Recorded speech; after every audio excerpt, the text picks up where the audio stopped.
विद्यार्थी मित्रों, मैं फिर एक बार आपका हिंदी की कक्षा में स्वागत करता हूँ। आज हम फिर एक बार एक नया पाठ लेकर उपस्थित हुए हैं। आजकल हम देखते हैं कि आजकल इस कोरोना इस महामारी ने पूरे विश्व को क्या किया है कि एक रुकावट इस कोरोना ने लगाई है। इस कोरोना की वजह से काफ़ी सारे लोग घर पर रहे हैं। अगर हमें इस कोरोना को रोकना है तो कोई भी दवाई वो दवाई इस पर असर नहीं कर रही।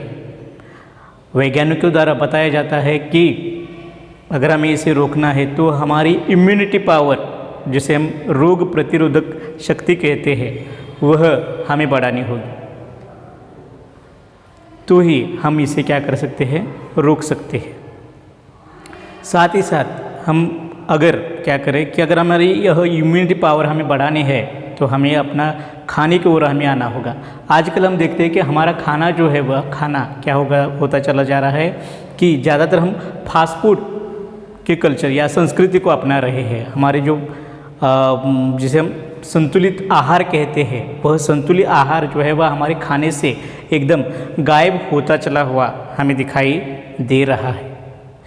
जो हम खाना खाते हैं उससे मिलने वाला पोषण बहुत ही कम होता है और इसके कारण क्या हो रहा है कि अगर हमारे जो इम्यूनिटी पावर है, प्रतिकार शक्ति वह कम होती हुई हमें दिखाई दे रही है। और इसकी वजह से अगर मौसम में थोड़ा सा भी बदलाव होता है तो उस बदलाव के कारण हमें कई तरह की बीमारियां हमें आ सकती है, जैसे कि सर्दी, खांसी, जुकाम। यह बीमारियां हमें पकड़ लेती है। इसलिए हमें क्या करना है कि ज़्यादा से ज़्यादा हमें ऐसे खाने पर ध्यान देना है कि जो हमारी इम्यूनिटी पावर पावर बढ़ा सके। साथ ही साथ हमें यह कोरोना के काल में आयुष मंत्रालय द्वारा इस पर एक आयुर्वेदिक उपाय भी बताया गया है कि हमें आयुर्वेदिक काढ़ा वह काढ़ा अपनाना होगा। और ऐसी कई औषधियाँ हमें इम्यूनिटी बढ़ाने के लिए या हमारी रोग प्रतिकार शक्ति बढ़ाने के लिए बताई गई है। और इस आयुर्वेदिक की ओर अब लोग वो इस काल में ज़्यादा आते हुए हमें दिखाई दे रहे हैं। तो आज जो हम पाठ देखने वाले हैं वह हमें आयुर्वेदिक महत्व बताने वाला यह पाठ है। वह पाठ का नाम या वह पाठ वह कविता है, और उस कविता का नाम है बंदर का धंधा, जिसके लेखक है डॉक्टर नरेंद्र गोयल जी। तो ठीक है, सबसे पहले हम क्या करेंगे, कविता के कवि इनका परिचय देखेंगे। डॉक्टर नरेंद्र गोयल, इनका जन्म 21 अक्टूबर 1963 में उत्तर प्रदेश के गाज़ियाबाद ज़िले में पिलखुआ गांव में हुआ था। इनकी अगर हम रचनाएं देखें तो इनकी रचनाएं हैं गीतमाला, गीत गंगा, गीत सागर, झूला झूले, ची चिड़िया आदि। नरेंद्र गोयल जी आप बाल मनोविज्ञान के ज्ञाता यानी कि ज्ञानी। आपने बालोपयोगी बहुत सारी रचनाएं हिंदी जगत को दी है।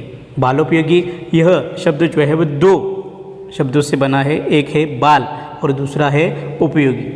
बालकों के लिए उपयोगी होने वाला साहित्य, ऐसा इन्होंने ज़्यादा इनका लिखा रहा है।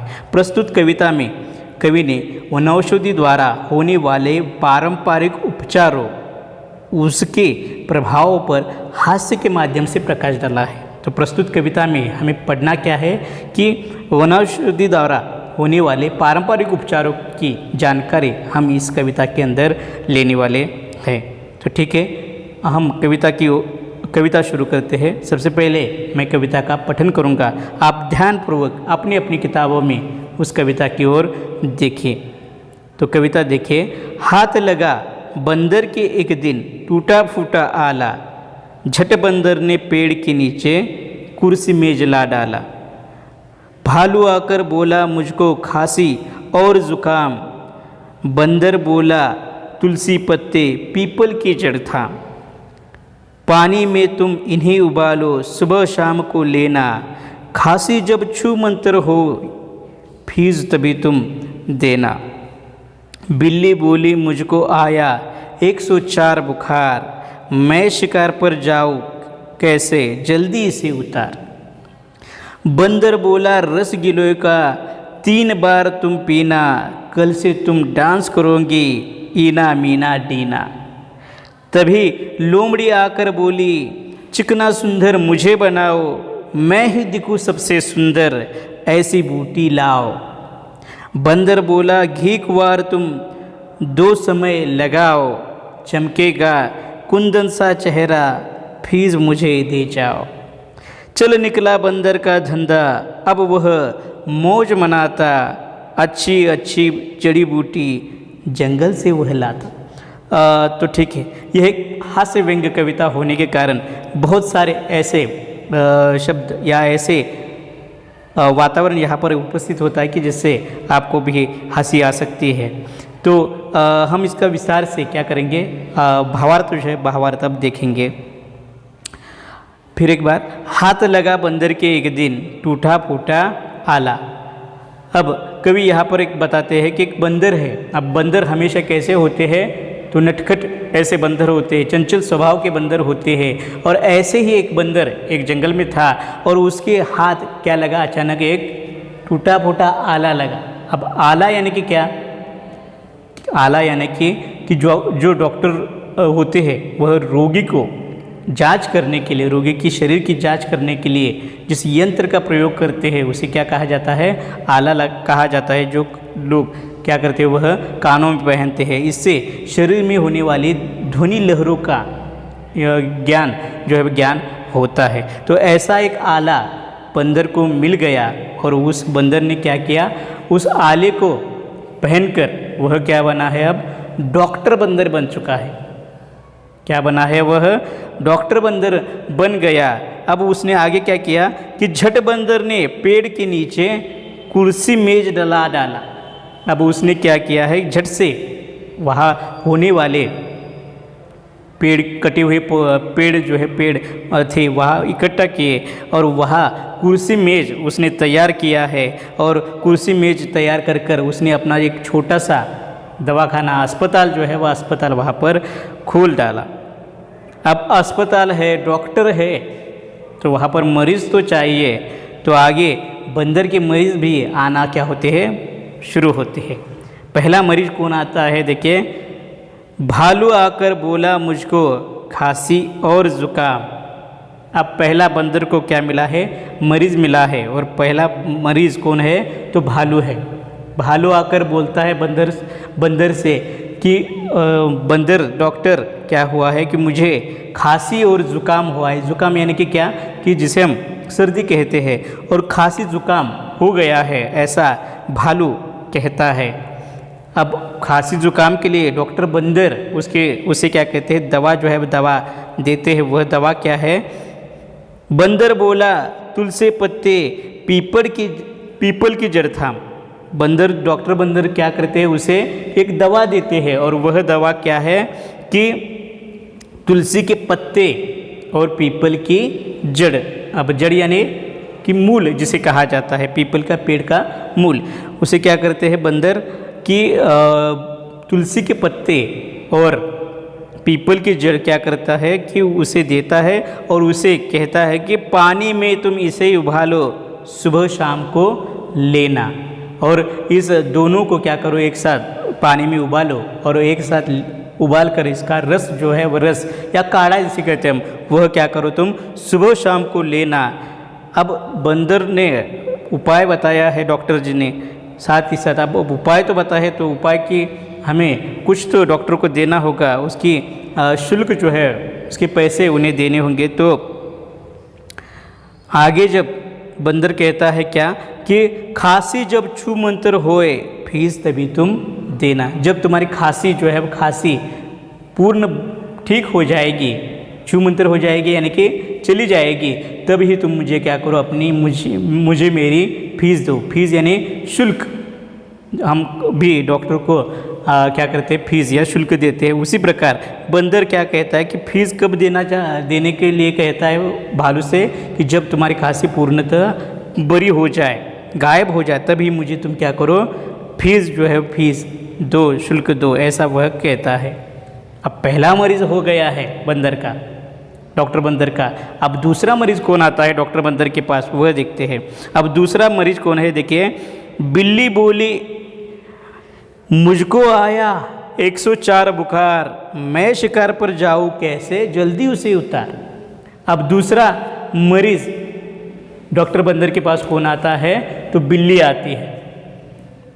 और बिल्ली आकर डॉक्टर बंदर से क्या बोलती है कि मुझको 104 बुखार आया है और जिसके कारण मैं बहुत ही थकी हुई हूँ, मुझे ठीक नहीं लग रहा, और जिसके कारण मैं शिकार पर नहीं जा पा रही हूँ। इसलिए बंदर क्या करो तुम, डॉक्टर जी मुझे क्या करें, मेरा यह बुखार जो है, बुखार आप किसी भी प्रकार कर कम कीजिए। तो डॉक्टर बंदर उसे सलाह देते हैं, क्या सलाह देते हैं कि रस गिलोय का 3 बार तुम पीना, कल से तुम डांस करोगी ईना मीना डीना। अब बुखार के लिए डॉक्टर बंदर क्या करते हैं, उसे एक सलाह देते हैं, एक औषधि देते हैं। वह औषधि क्या है कि उसे कहते हैं कि तुम रस गिलोय का 3 बार पियो। अब गिलोय यानी कि क्या, कि गिलोय इसका अर्थ क्या है, इस बूटी का या इस औषधि का नाम क्या है, इसका अर्थ क्या है गिलोय शब्द का, कि गुड़ची भी इसे कहा जाता है या इसे अमृता भी कहा जाता है। एक ऐसी बूटी है, एक ऐसी औषधि है कि जिससे बुखार जो है, बुखार कम होता है, जिसके पत्ते जो है वह हम जो पान खाते हैं उस पान के समान इसके पत्ते होते हैं। बहुत ही महत्वपूर्ण ऐसी यह गुड़ची या गिलोय जो जिसे कहा गया है, वह यह औषधि बहुत ही महत्वपूर्ण ऐसी यह औषधि है। और जैसे ही बंदर कहता है कि तुम 3 बार इस गिलोय का रस पियोगी, तो इस 3 बार पीने के बाद तुम इतनी ठीक हो जाओगी कि तुम ईना मीना डीना कर डांस करने लगोगी, आस्ते गाते क्या करोगी, घूमोगी, ऐसा वह बंदर करता है। फिर एक बार देखिए कि वह कहता है कि जैसे ही तुम रस पियोगी गिलोय का, तुम क्या करोगे, इसे 3 बार इस रस को लोगी तो कल से तुम डांस करोगी ईना मीना डीना, ऐसा कहकर तुम क्या करोगी, डांस करोगी। इतना प्रभावी यह गिलोय होता है। और यह बंदर जो है, बंदर के माध्यम से कवि यहाँ पर बताते हैं कि कितनी महत्वपूर्ण औषधि वनस्पतियाँ होती है। आगे बंदर का तीसरा मरीज कौन आता है, देखिए। तभी लोमड़ी आकर बोली, चिकना सुंदर मुझे बनाओ, मैं भी दिखूं सबसे सुंदर, ऐसी बूटी लाओ। अब लोमड़ी की समस्या इन दोनों की समस्याओं से क्या है, अलग है। दोनों बहुत ही मरीज थे, एक को खांसी थी, जुकाम था, दूसरा जो बिल्ली आई थी उसे बुखार था। अब लोमड़ी को ऐसी कोई भी दवा नहीं चाहिए या वह बीमार नहीं है, तो वह क्या होना चाहते हैं कि सबसे ज़्यादा सुंदर वह क्या होते हैं, होना चाहते हैं। अब बंदर उसे क्या कहता है, देखिए। बंदर कहता है, डॉक्टर बंदर उससे कहता है क्या कि घी कुंवार तुम 2 समय लगाओ, चमकेगा सुंदर सा कुंदन सा चेहरा, फीस मुझे दे जाओ।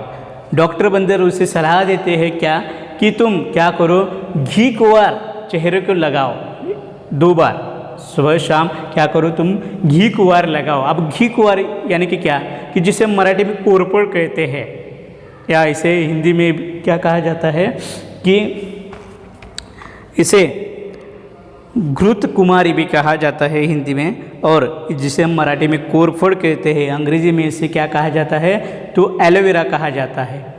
और बंदर कहता है कि अगर तुम घी कुंवार को क्या करोगे, दिन में 2 बार लगाओगे, तो तुम्हारा चेहरा क्या होगा, कुंदन जैसा सुंदर तुम्हारा चेहरा होगा। अब कुंदन यानी कि क्या, कि कुंदन यानी कि शुद्ध सोने जैसा तुम्हारा चेहरा इतना चमकेगा कि मानो वह क्या हो, एक शुद्ध सोना हो। इतना सुंदर इस बूटी के कारण तुम्हारा चेहरा हो जाएगा। अब बूटी यानी कि क्या, कि औषधि वनस्पति को बूटी कहा जाता है। अगर तुम 2 बार घी कुंवार लगाओगी तो तुम्हारा चेहरा क्या होगा, कुंदन जैसा शुद्ध चमकेगा, सोने की तरह चमकेगा, शुद्ध सोने की तरह अगर तुम क्या करोगे, इस घी कुंवार को तुम लगाओगे।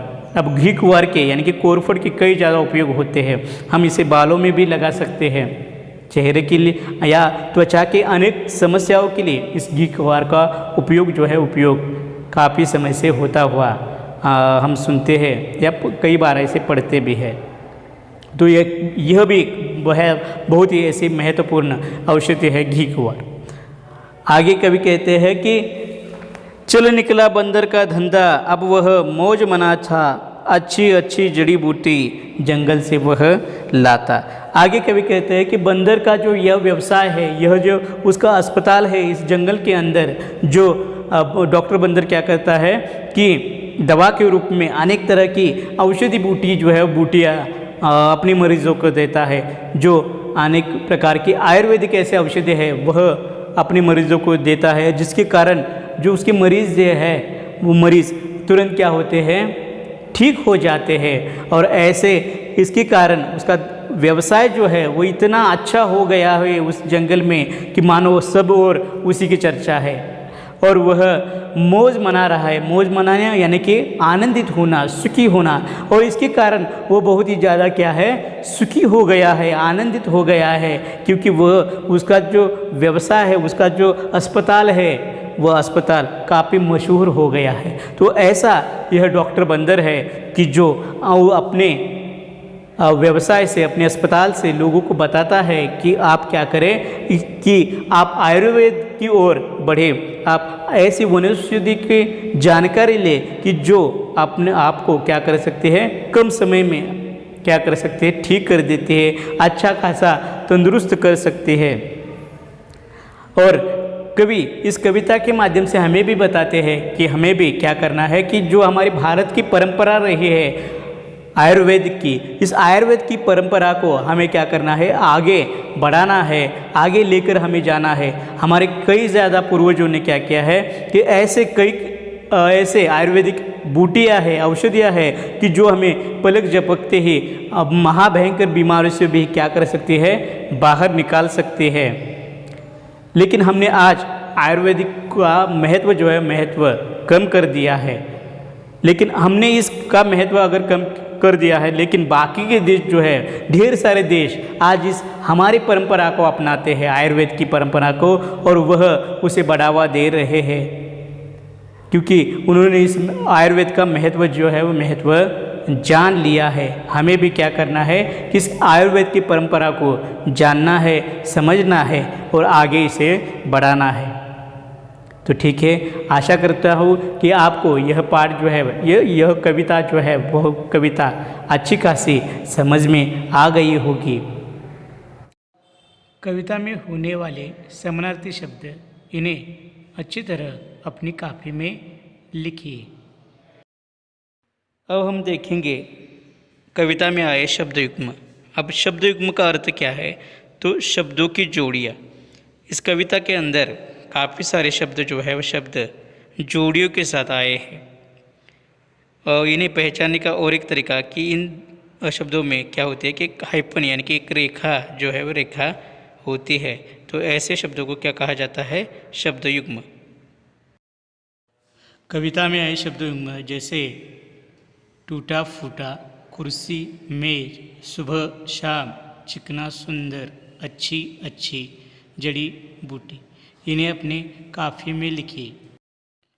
अब आगे कविता के ऊपर प्रश्न दिए गए हैं, इन्हें अपनी काफी में अच्छी तरह लिखकर इनके उत्तर लिखिए।